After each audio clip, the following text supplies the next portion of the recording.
Hello guys, ये part 2 है respiratory pharmacology का। हमने रेस्पिरेटरी फार्माकोलॉजी के पार्ट 1 में हमने कफ के बारे में पढ़ा था। ये सेकंड टॉपिक है अस्थमा। हाँ, तो अस्थमा के बारे में पढ़ते हैं हम। फर्स्ट ऑफ ऑल बात इज अस्थमा। अस्थमा क्या है? Asthma is a type 1 hyper sensitivity reaction है। माइक्रोबायोलॉजी पैथ में आप पढ़ोगे हाइपर सेंसिटिविटी रिएक्शन 4 तरह की होती है। हाँ, टाइप 1, टाइप 2, टाइप 3, टाइप 4 है। टाइप 1 में क्या होता है? टाइप 1 के 2 पार्ट होते हैं। मैं जस्ट ब्रीफ दे रहा हूँ आपको। ये मतलब फार्माकोलॉजी से रिलेटेड, पैथो और माइक्रोबायोलॉजी में रिलेटेड है। टाइप 1 हाइपर सेंसिटिविटी के मतलब 2 फेज होते हैं। फर्स्ट फेज होता है सेंसिटाइज फेज और सेकंड फेज होता है एक्जेशनल फेज है।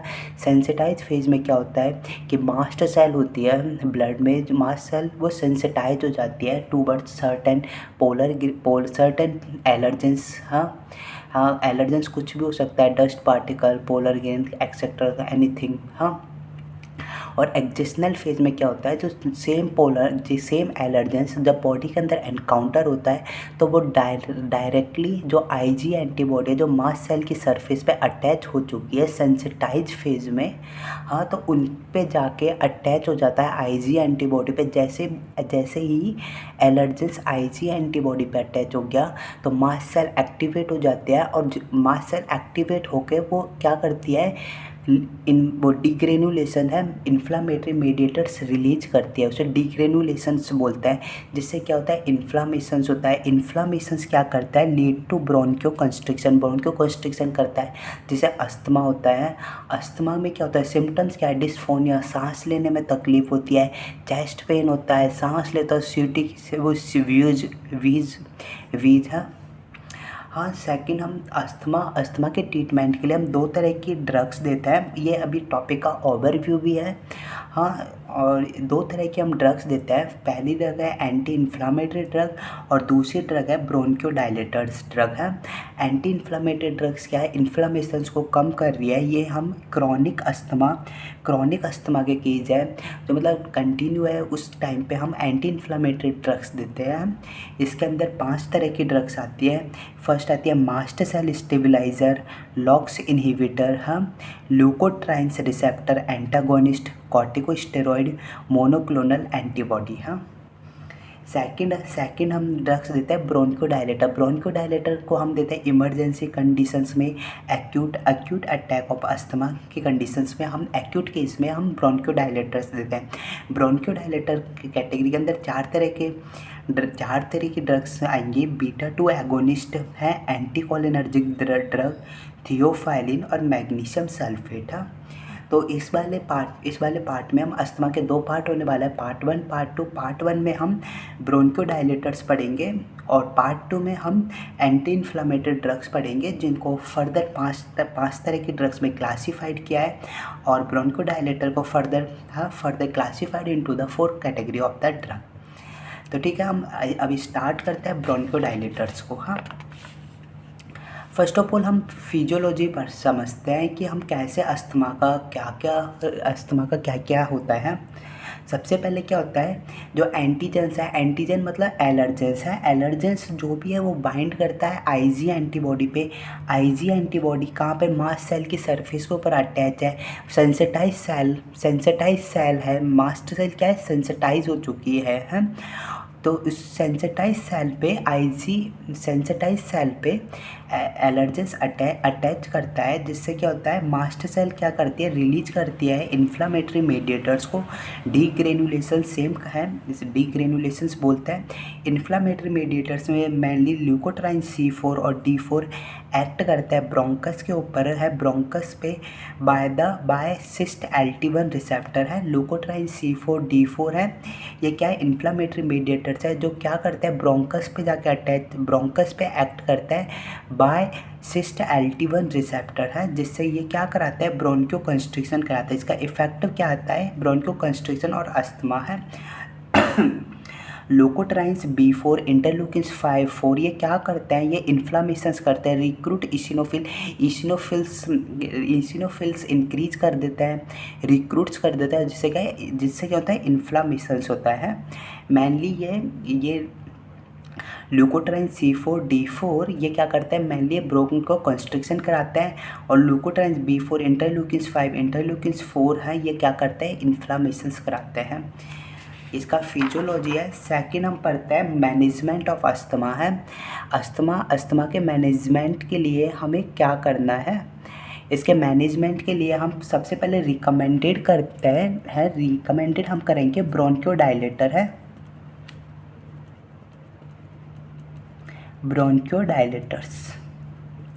हाँ, और ड्रग ऑफ चॉइस है एक्यूट अटैक ऑफ अस्थमा है, उसमें हम रिकमेंडेड करेंगे, तुरंत हमें सबसे पहले उसे तकलीफ हो रही सांस लेने में तो उसे सबसे पहले हम ब्रोंकोडायलेटर लेंगे। उसके लिए हमें हमारे पास ड्रग ऑफ चॉइस है बीटा 2 एगोनिस्ट। बीटा 2 एगोनिस्ट है, ड्रग्स है फॉर्मिटिरोल,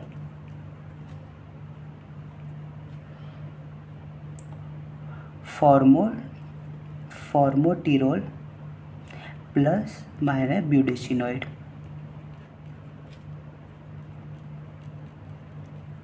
फॉर्मोटिरोल और ब्यूडेसिनोइड हमें इसमें से हम ब्यूडेसिनोइड एडिशनल ऐड भी कर सकते हैं, नहीं भी कर सकते, मेनली हम फॉर्मोटिरोल देते हैं। फॉर्मोटिरोल इनका रूट ऑफ एडमिनिस्ट्रेशन है इन्हेलेशन रूट से।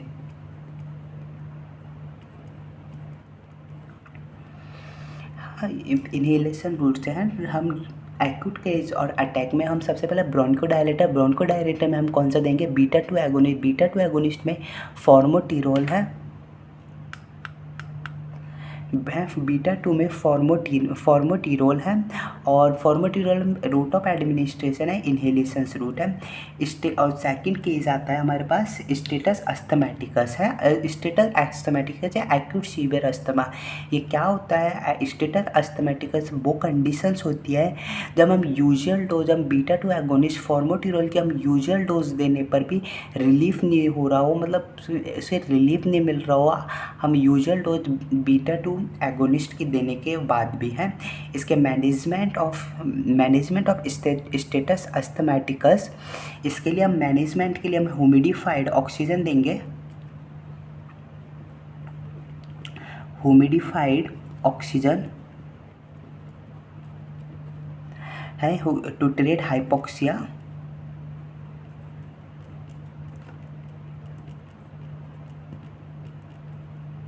हाइड्रोकॉर्टिसोन देंगे। हाइड्रोकॉर्टिसोन क्या है, ये वो कॉर्टिकोस्टेरॉइड्स है, एंटी इन्फ्लामेटरी ड्रग्स है।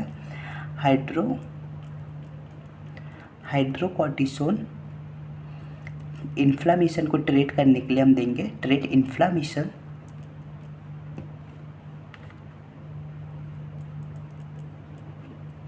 हाँ, हाइड्रोकॉर्टिसोन को हम रूट ऑफ एडमिनिस्ट्रेशन है, इसे इंट्रावीनस देता है हाइड्रोकॉर्टिसोन को, और मेनली इसकी डोज हम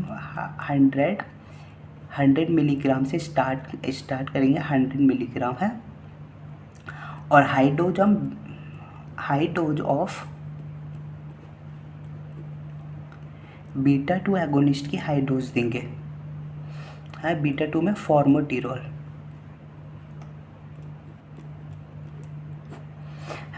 स्टेटस अस्थमैटिकस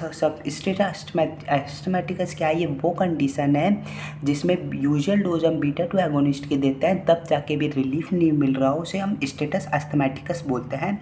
इसके मैनेजमेंट के लिए हम क्या करते हैं, उसे ऑक्सीजन्स देंगे हैं मशीनिकल वेंटिलेशन पे, या फिर ऑक्सीजन्स देंगे हैं। हाइड्रोकॉर्टिसोन है इंट्रावीनस ही देते हैं, हाइड्रोकॉर्टिसोन इसी क्या करता है, इन्फ्लामेशन ट्रीट करता है, और हाई डोज हम बीटा 2 एगोनिस्ट के देंगे हैं। और सेकंड कंडीशन है, हम ना उसे high dose of beta 2 agonist formoterol की देने के बाद भी उसे आराम नहीं मिल रहा हो, रिलीफ नहीं मिल रहा हो, तो इस है usual dose of beta 2 agonist formoterol देने के बाद भी still asthma is not relieve at second bronchodilator, हम उसे दूसरा ब्रोंकोडायलेटर देंगे। हाँ, सेकंड ब्रोंकोडायलेटर मैग्नीशियम सल्फेट देंगे। हाँ,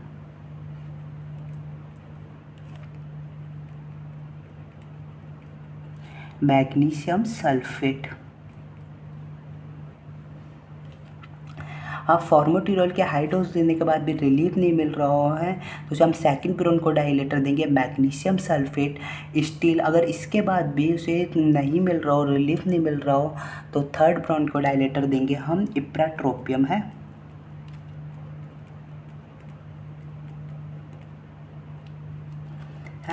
इप्राट्रोपियम।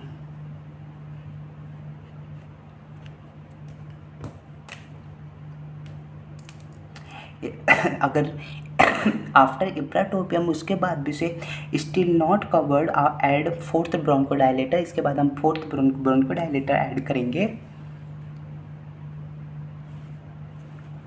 Ammonium sulphate.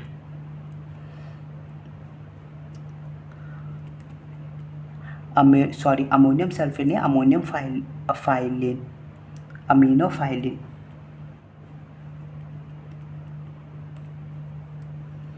है यूजुअली 5 मिलीग्राम पर केजी। और इसे रूट ऑफ अमीनोफाइलिन इसे रूट ऑफ एडमिनिस्ट्रेशन है इंट्रावीनस। हाँ, सबसे पहले यूजुअल डोज ऑफ फॉर्मोटिरोल के देने के बाद भी अगर उसे रिलीफ नहीं मिल रहा हो तो हम सेकंड ब्रोंकोडायलेटर ऐड करेंगे मैग्नीशियम सल्फेट है, मैग्नीशियम सल्फेट। अगर इसके बाद भी नहीं हो तो थर्ड ब्रोंकोडायलेटर इप्राटोपियम। अगर इसके बाद भी नहीं हो तो अमीनोफाइलिन ऐड करेंगे, अमीनोफाइलिन। हाँ, और अगर कंडीशन बहुत सीवियर है, सडन डिकम्पनसेशन बहुत सीवियर कंडीशन है, तो इसमें हम तुरंत उसे इंजेक्शंस देंगे बीटा-2 एगोनिस्ट का है, बीटा-2 एगोनिस्ट का हम उसे इंजेक्शन देंगे जिसमें है सबक्यूटेनियस हम इंजेक्शन देंगे। टर्ब्यूटेलिन का इंजेक्शन सबक्यूटेनियसली देंगे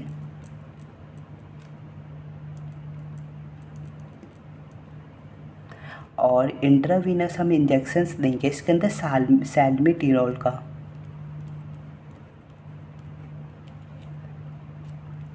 हाँ, सडन कंडीशन है तो इसमें बीटा-2 एगोनिस्ट का हम इंजेक्शन देंगे सबक्यूटेनियसली। टर्ब्यूटेलिन है बीटा-2 एगोनिस्ट में कौन सा आता है टर्ब्यूटेलिन का हम सबक्यूटेनियस देंगे और इंट्रावीनस हम सैल्मीटिरोल का इंजेक्शन से उसके अंदर देंगे। हाँ, अगर स्टिल इसके बाद भी अगर कोई उसे रिलीफ नहीं मिल रहा हो तो उसे एडमिट करेंगे आईसीयू के अंदर।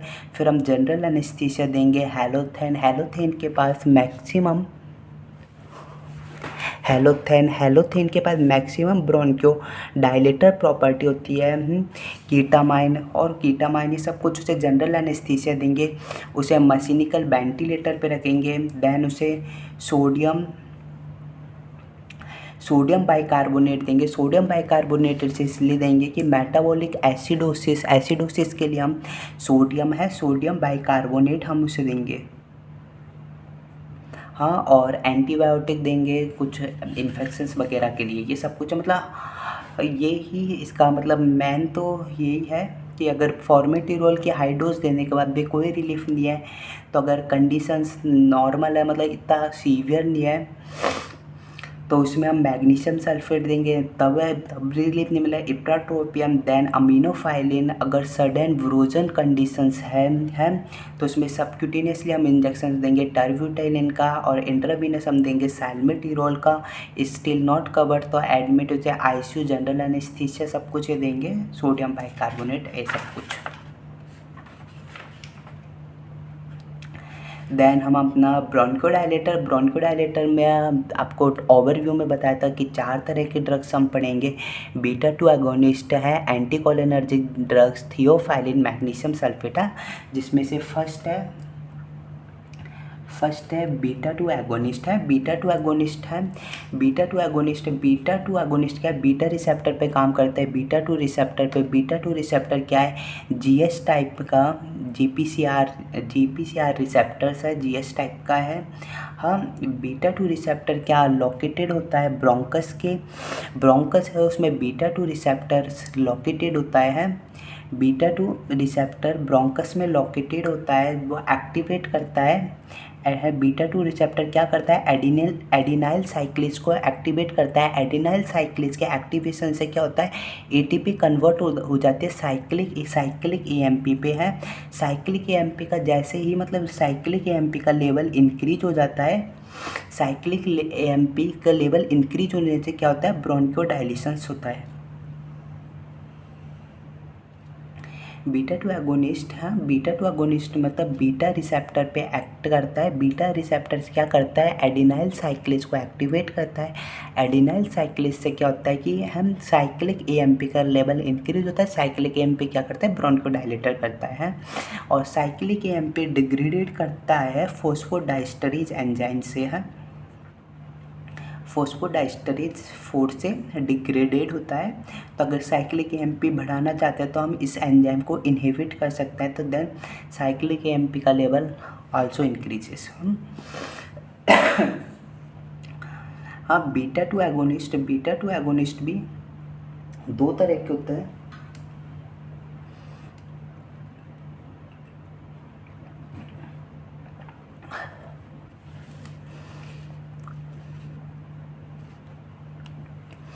बीटा टू एगोनिस्ट भी दो तरह के होते हैं, एक non specific beta two agonist और स्पेसिफिक बीटा टू एगोनिस्ट है।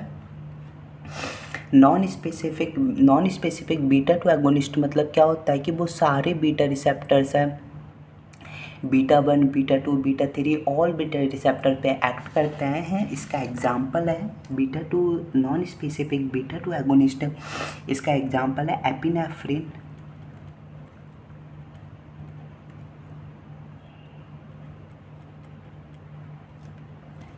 एपिनेफ्रिन, है, एफिड्राइन,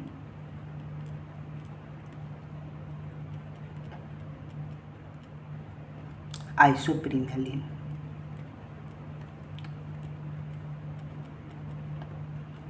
ये दोनों एक्ट ऑन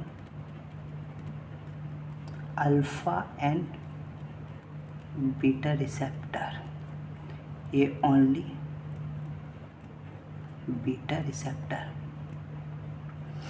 है। इसमें है ये है आइसोप्रिनलिन बीटा रिसेप्टर पे एक्ट करता है। बीटा में तीनों आ जाएंगे, बीटा 1 बीटा 2 एंड बीटा 3 है। और ये अल्फ़ा और बीटा रिसेप्टर पे है, एपिनेफ्रिन और एफिड्राइन अल्फ़ा और बीटा रिसेप्टर पे एक्ट करता है। अल्फ़ा 1 अल्फ़ा 2 बीटा 1 बीटा 2 ये सब कुछ है। और स्पेसिफिक बीटा टू एगोनिस्ट का मतलब है ये ओनली बीटा टू पे एक्ट करेंगे हम। बीटा 2 पे है। बीटा 2 कहाँ लोकेटेड होता है, ब्रोंकस में लोकेटेड होता है। इसके अंदर भी हम फर्दर से 3 कैटेगरी में डिवाइड करते हैं, सावा, लावा और अल्ट्रा लावा है। सावा मतलब क्या होता है, short acting beta two agonist. LABA मतलब long acting beta two agonist. और अल्ट्रा लावा मतलब इससे अल्ट्रा प्रो मैक्स, वो बात है सेम। सावा मतलब सावा को हम रैपिड मतलब एक्यूट कंडीशंस में हम देते हैं, इसका तुरंत इफेक्ट आता है, शॉर्ट ड्यूरेशंस के लिए होता है। तो इसलिए रैपिड मतलब एक्यूट कंडीशन में हम सावा को देते हैं, क्रॉनिक कंडीशन में हम लावा और अल्ट्रा लावा को हम देते हैं।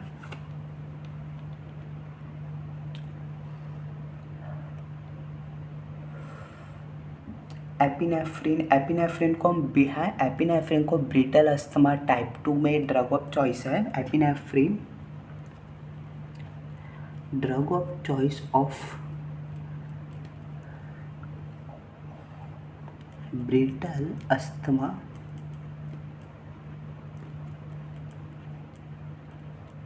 टाइप 2, ये सब कुछ है। हाँ सब बीटा टू एगोनिस्ट दो तरह के होता है, स्पेसिफिक नॉन स्पेसिफिक का एग्जांपल है एपिनेफ्रिन, एफिड्राइन, आइसोप्रिनलिन। स्पेसिफिक का मतलब है कि बीटा टू पे ही एक्ट करेगा। और इसका एग्जांपल है, इसे फर्दर क्लासीफाइड करते हैं 3 में, सावा, लावा और अल्ट्रा लावा है। सावा शॉर्ट एक्टिंग है, एक्यूट कंडीशंस में देता है, तुरंत इफेक्ट आता है। और लावा इन सबको हम क्रॉनिक कंडीशंस पे देते हैं।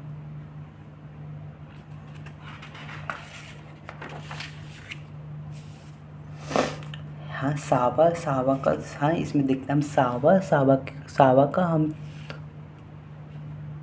सावा सावा का इसका ड्रग ऑफ चॉइस है, एक्यूट अटैक है, कोई एक्यूट कंडीशंस है उसमें हम सावा देंगे। इसका रैपिड रैपिड इफेक्ट आता है, तुरंत इफेक्ट में लेतेगा। हम रैपिड इफेक्ट का ड्रग्स इसके अंदर आते हैं साल्ब्यूटामोल, साल्ब्यूटामोल, टर्ब्यूटेलिन,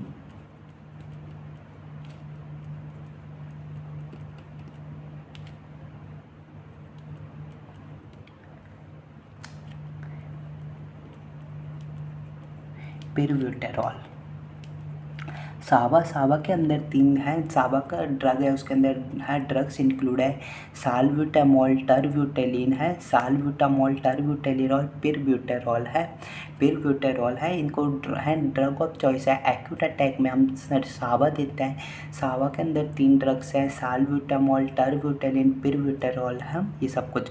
लावा लावा को हम कब देते हैं कि मेंटेन करता है ब्रोंकोडायलेशन, मेंटेन करता है ब्रोंकोडायलेटर्स है, तो है क्रॉनिक कंडीशंस में हम है लावा को देते हैं। है इसका इफेक्ट है, इफेक्ट इसका इफेक्टिव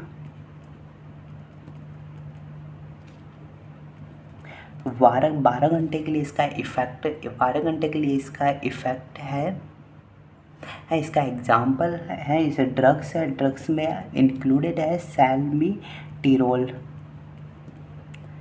है बैम्ब्यूटेरॉल,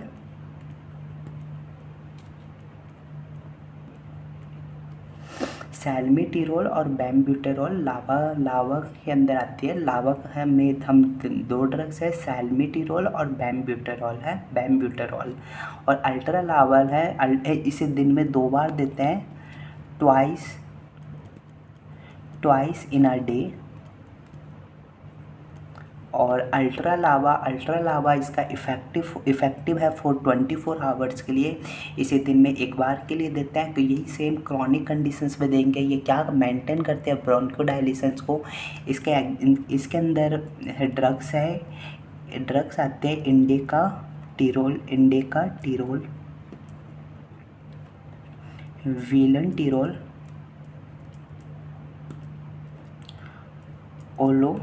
ओलोडाटिरोल और क्लैंब्यूटेरॉल।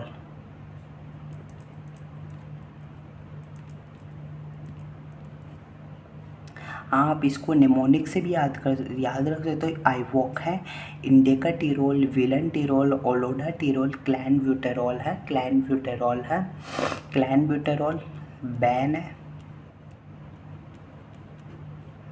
है, इसका एनाबॉलिक इफेक्ट है इसलिए बैन है, नहीं इसलिए बैन नहीं है, मतलब बैन है, एनाबॉलिक इफेक्ट है इसका। हाँ अल्ट्रा लावा के अंदर 4 ड्रग्स हैं, इंडिकाटिरोल, विलेंटिरोल, ओलोडाटिरोल है, ओलोडाटिरोल और क्लैंब्यूटेरॉल। हाँ सबसे पहला है सावा लावा और अल्ट्रा लावा। सावा के अंदर आती है सैल्ब्यूटामोल, टर्ब्यूटेलिन, पिरब्यूटेरॉल। लावा के अंदर आती है सैल्मीटिरोल, बैम्ब्यूटेरॉल। और अल्ट्रा लावा के अंदर आती है इंडिकाटिरोल, विलेंटिरोल, ओलोडाटिरोल, क्लैंब्यूटेरॉल।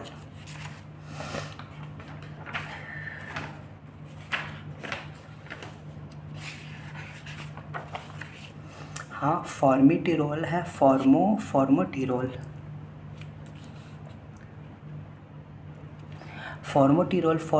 क्या है, बीटा 2 एगोनिस्ट है, ओनली स्पेसिफिक में बीटा 2 एगोनिस्ट है।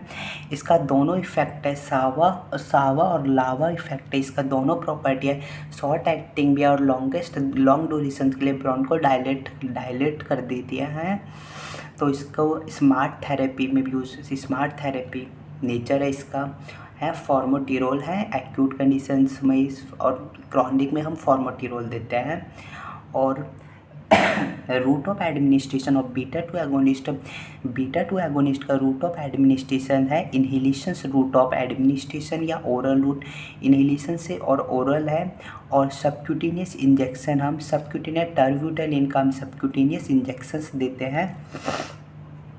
और इंट्रावीनस इंजेक्शन सैल्मिटीरोल है। सैल्मिटीरोल का इन्हें इंट्रावीनस इंजेक्शन देता है। सैल्मिटीरोल क्या है? लावा।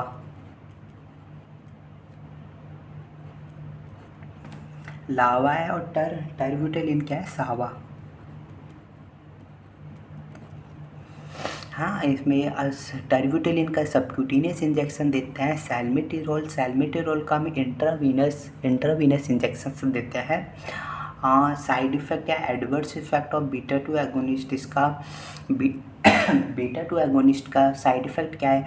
हाइपोक्सिया है, हाँ, हाइपरग्लाइसीमिया है, हाइपोकैलेमिया है, ट्रैकिकार्डिया है, ट्रीमर्स मोस्ट कॉमन है। ट्रीमर्स साइड इफ़ेक्ट, ट्रीमर्स है मोस्ट कॉमन। ये सब कुछ है बीटा टू एगोनिस्ट के साइड इफ़ेक्ट है। सेकंड कैटेगरी ड्रग आती है। सेकंड कैटेगरी है एंटीकोलिनर्जिक ड्रग्स। कोलिनर्जिक सिस्टम है। कोलिनर्जिक सिस्टम क्या करता है? ब्रोंको कॉन्स्ट्रिक्शंस कराता है, मसल्स को स्टिमुलेट करता है। स्टिमुलेट से क्या होता है? ब्रोंको कंस्ट्रिक्शंस होता है। तो एंटीकोलिनर्जिक ड्रग है, एक्ट करती है M3 रिसेप्टर्स होता है ब्रोंकस के पास है।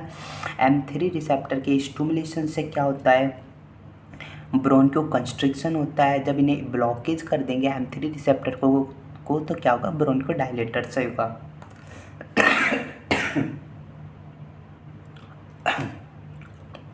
हाँ, ड्रग्स को, हाँ, एंटीकोलिनर्जिक को ड्रग भी सामा, लामा और न्यूअर ड्रग्स है।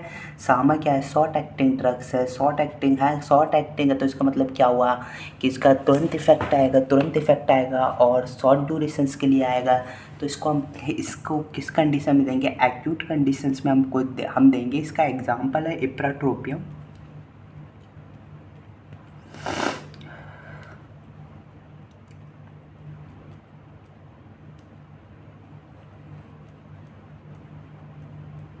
है ड्रग्स है इप्राट्रोपियम।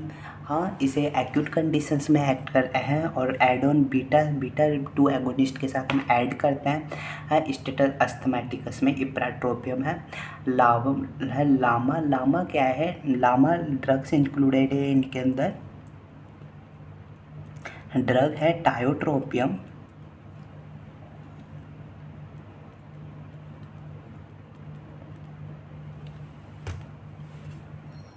ऑक्सीट्रोपियम, यूमिक्लिडियम,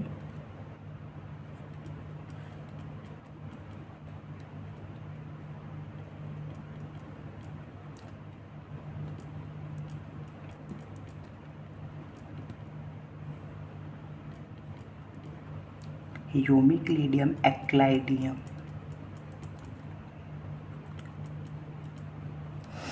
टायोट्रोपियम, ऑक्सीट्रोपियम, यूमिक्लिडीनियम और एक्लाइडीनियम है।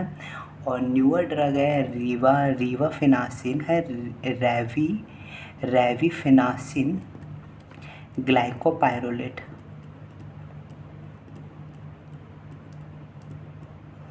रेविफेनासिन ग्लाइकोपाइरोलेट, हाँ, एंडोस्कोपी ये सब कुछ रहता है उसमें डायलेट करती है, ट्रैकिया इनको डायलेट करती है, सब कुछ देता है। न्यूअर ड्रग ग्लाइकोपाइरोलेट और रेविफेनासिन सा।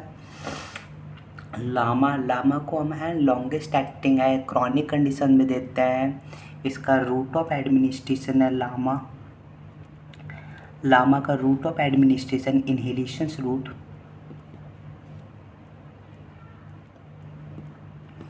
इन्हेलेशनल रूट से हम इसे देते हैं।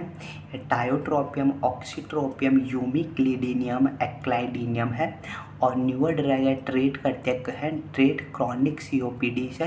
सीओपीडी में हम क्रॉनिक सीओपीडी है उस टाइम पे हम देते हैं रेविफेनासिन ग्लाइकोपाइरोलेट ही सब कुछ।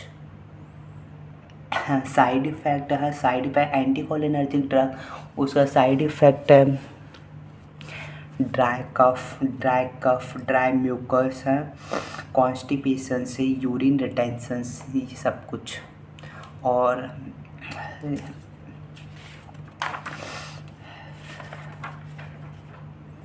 हाँ, ये थर्ड कैटेगरी की ड्रग है थियोफाइलिन। हाँ, थर्ड कैटेगरी की ड्रग है हमारे पास थियोफाइलिन। थियोफाइलिन को हम ओरली देते हैं क्योंकि ये वाटर के अंदर इंसॉल्युबल होते हैं। थियोफाइलिन, इटोफाइलिन, अमीनोफाइलिन, इटोफाइलिन, इसका कॉम्बिनेशंस भी आता है, उसे हम डेरिफाइलिन बोलते हैं। इसको ओरली दे सकते हैं, इंट्रावीनस दे सकते हैं, इंडिविजुअल भी दे सकते हैं, कॉम्बिनेशन डेरिफाइलिन भी दे सकते हैं। इसका route of administration oral intravenous है, इनहेलेशन रूट से नहीं देते हैं, not given by inhalation route है। थियोफाइलिन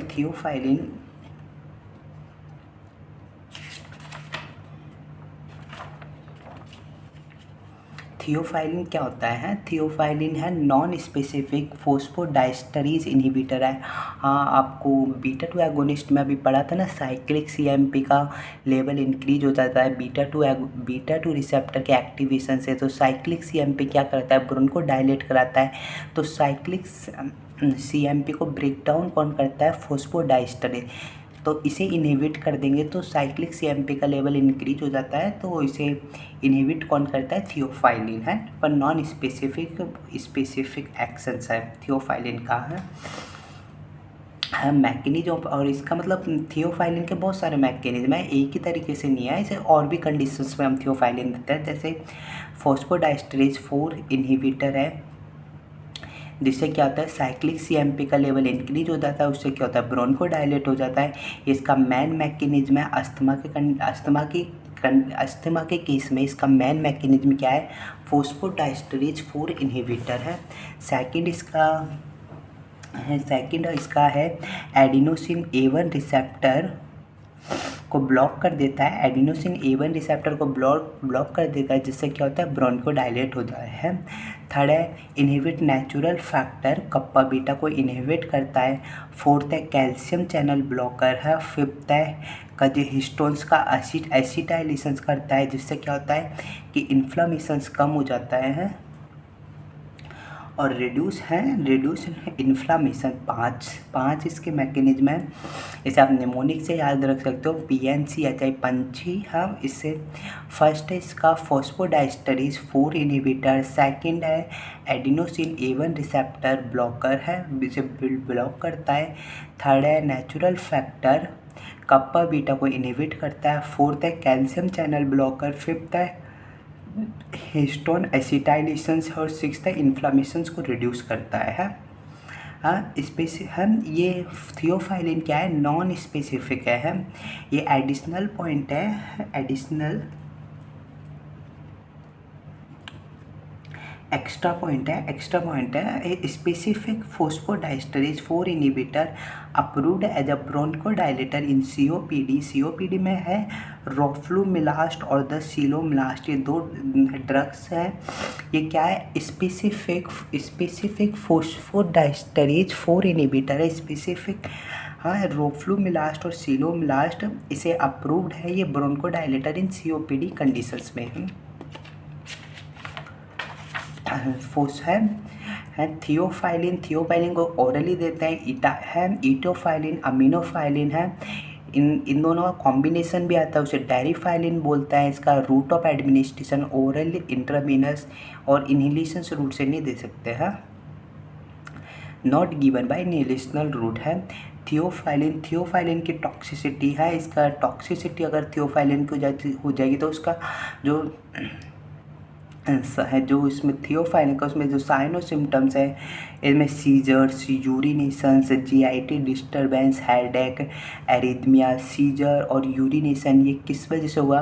क्योंकि एडिनोसिन A1 रिसेप्टर को ब्लॉक कर रहा है। सीजर न्यूरॉन्स के अंदर भी होता है, न्यूरॉन्स और किडनी है, जिसके न्यूरॉन और किडनी के अंदर भी एडिनोसिन A1 रिसेप्टर है, उन्हें ब्लॉक कर देगा तो उससे क्या होगा? सीजर्स होंगे, सीजर, यूरिनेशन है, GIT डिस्टर्बेंस, हेडेक। ये किस लिए हो रहा है कि इनहिबिट कर रहा है phosphodiesterase enzyme GIT and blood vessels के अंदर, जिससे क्या हो रहा है? GIT डिस्टर्बेंस हो रहा है, हेडेक हो रहा है, एरिथमियाज हो रहा है। एरिथमियाज क्यों हो रहा है? क्योंकि A1 रिसेप्टर हार्ट के अंदर प्रेजेंट है, उसे ब्लॉकेज करने से है एरिथमियाज हो रहा है।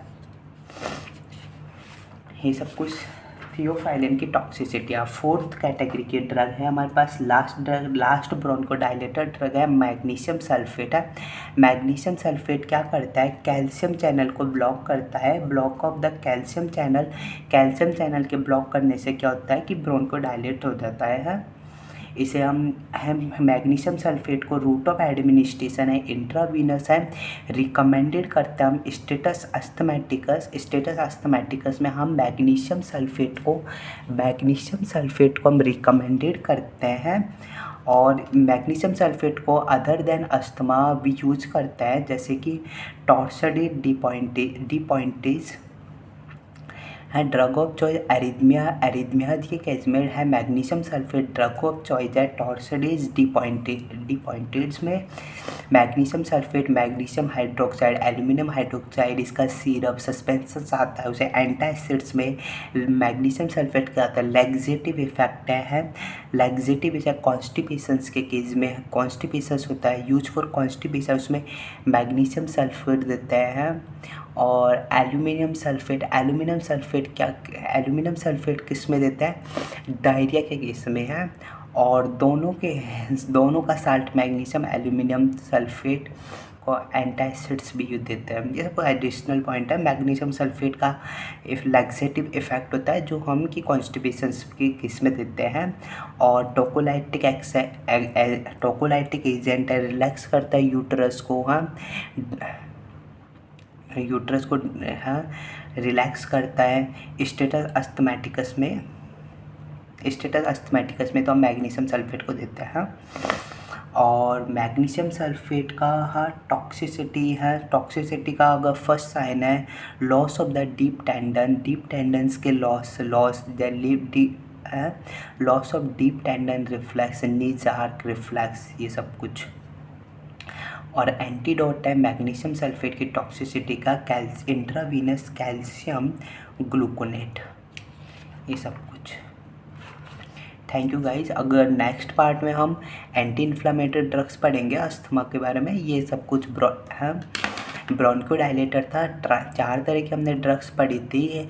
बीटा-2 एगोनिस्ट, एंटीकोलिनर्जिक ड्रग है थियोफाइलिन, मैग्नीशियम सल्फेट। तो बीटा-2 एगोनिस्ट में हम नॉन स्पेसिफिक के अंदर हमने 3 देखी थी। सावा, लावा, अल्ट्रा लावा। एंटीकोलिनर्जिक ड्रग, एंटीकोलिनर्जिक में भी हमने सावा, लावा और न्यूअर ड्रग्स, ये सब कुछ देखी थी। Theophylline then magnesium sulphate. Thank you guys.